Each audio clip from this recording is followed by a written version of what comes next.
item on the agenda. For discussion and possible action, consider to approve change order number 2 for the Bunkerville Well number 2 8-inch transmission line project to cover the costs associated with delays incurred associated with the Clark County permitting process. Thank you, Clark County. Aaron. Yeah, this project has had quite the delay.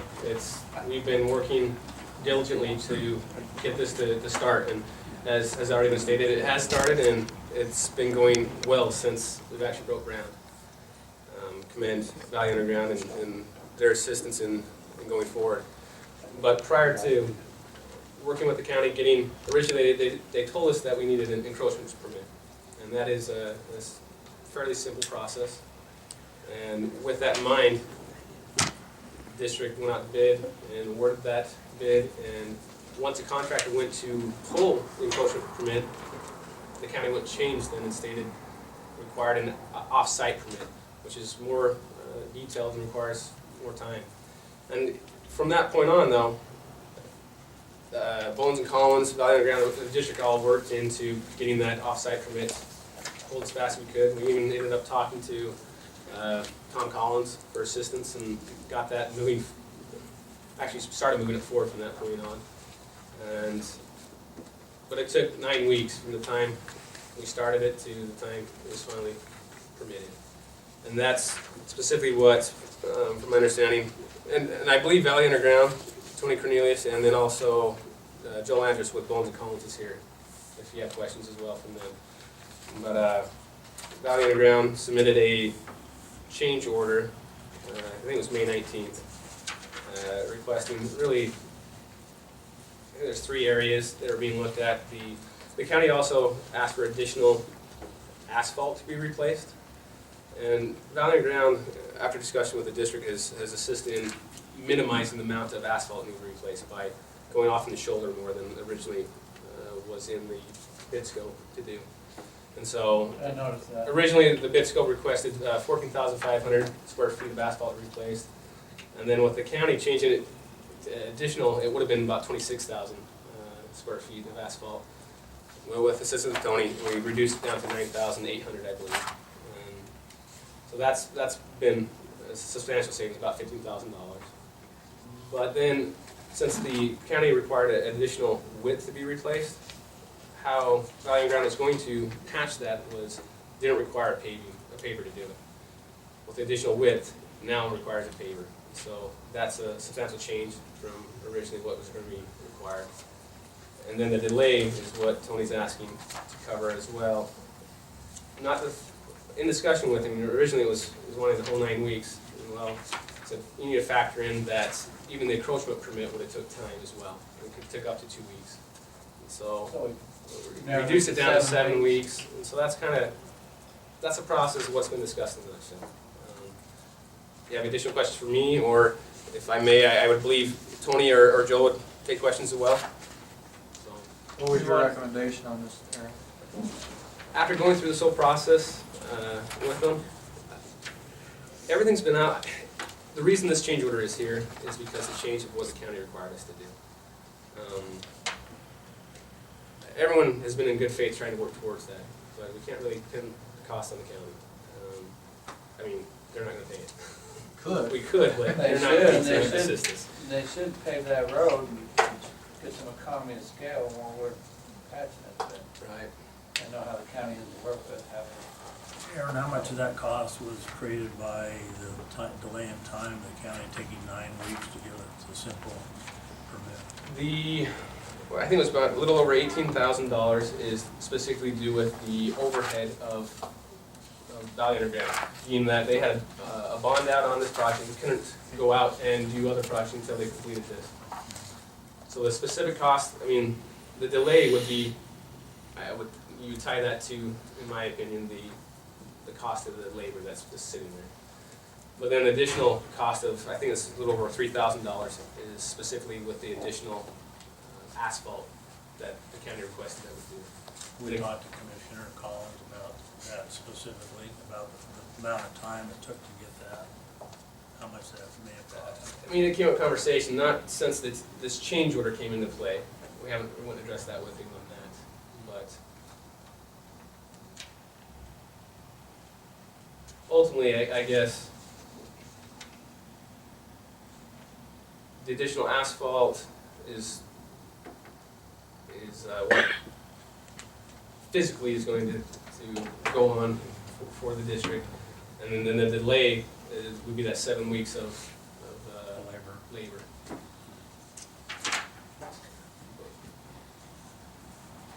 Okay.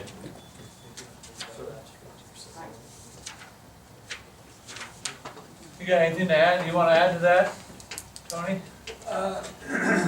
Just that we thought the job was gonna break at any time, and I just kept writing paychecks to my guys so they wouldn't wander off. How are you enjoying dealing with the county, is that fun?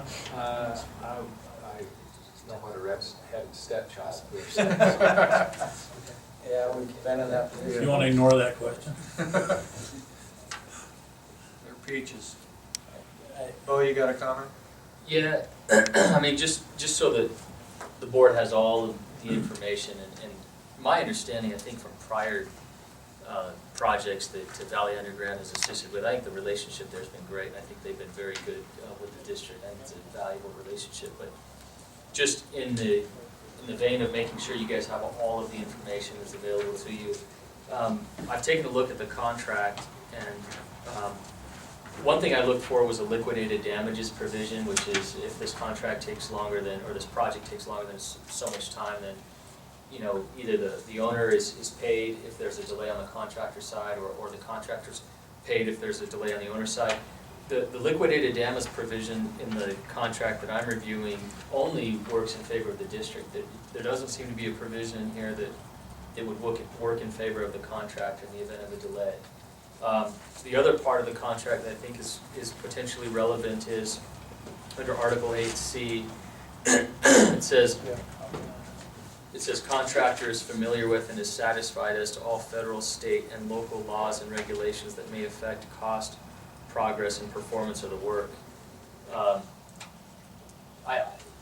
It's possible someone could say that, you know, there was some obligation on the contractor's part to make sure that that permitting process was all looked into in advance. I'm not suggesting that that's in reality the case. I just want you But guys. wasn't the scope of work changed? I don't know if the scope of work was changed. I think it was more of an issue that the county required additional permitting than what I think all parties may have Actually, I think understood. I think there was both. I think The asphalt. the asphalt changed in width, so it went from being able just to patch it to having to use a paver in it.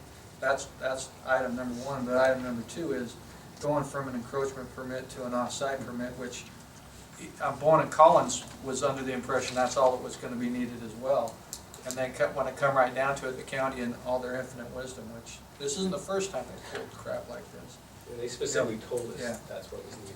Yeah, so I think that's right, that it is both of those. And I'm not in any way suggesting the board needs to take a hardline stance here or should. That's really your guys' decision to make. I just want you guys to be aware of all the points of view that are out there. Joel, did you have a comment? Well, just when we were told by the county initially that it was an encroachment permit, and then that was changed to an off-site permit, and we went through that process for, it was probably, we were 5 to 6 weeks into it, and Aaron contacted the deputy public works director, and he at that time basically said, "You're a public agency, why are you doing this permit?" Even though we had stated to staff at Clark County several times that you guys were a public agency. I mean, we shouldn't have had to do an off-site permit, is what he, and, I mean, it was just an awful situation all the way through, and I don't know. I would like to say this was a one-time issue with Public Works in Clark County, but that would be a lie. So, On top of that, working with the deputy public work director, we're also setting something up as a blanket permit in the future that, I spoke to Joe Davis, which is the general manager at Waka Valley Water District, when this was all going on, because in their township, it's a similar process. I'm like, how do you guys deal with this? And he specifically said, we have a blanket permit. He faxed me over a copy of it, and I've started the process, the ball rolling, to get the district a blanket permit for the south side of the river. So this hopefully will not be an issue ever again. I'll remember when they need to hook into a meter or something. That's bull crap. Anyway, and again, the I don't understand. the Deputy Public Works Director, I started the ball with him, and so hopefully we will be getting that signed here in the near future. Is there any other comments on, any other questions?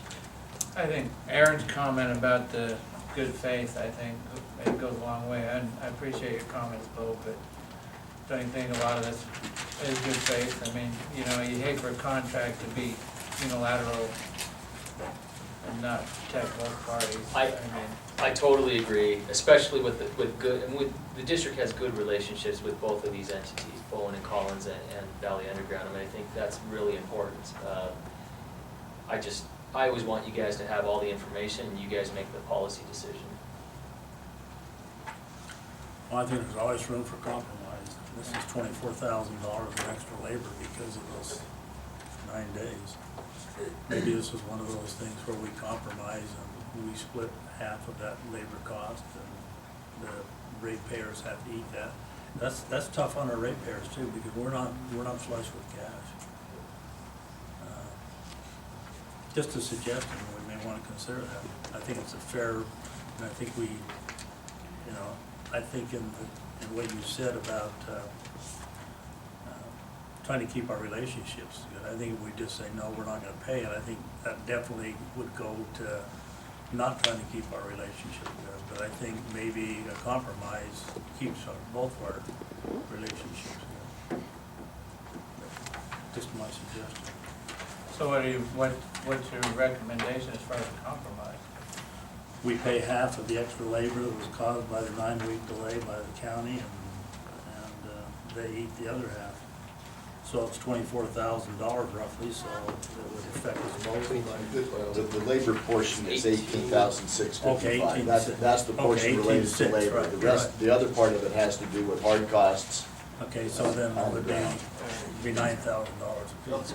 I just want to make sure we have the right number. Yeah.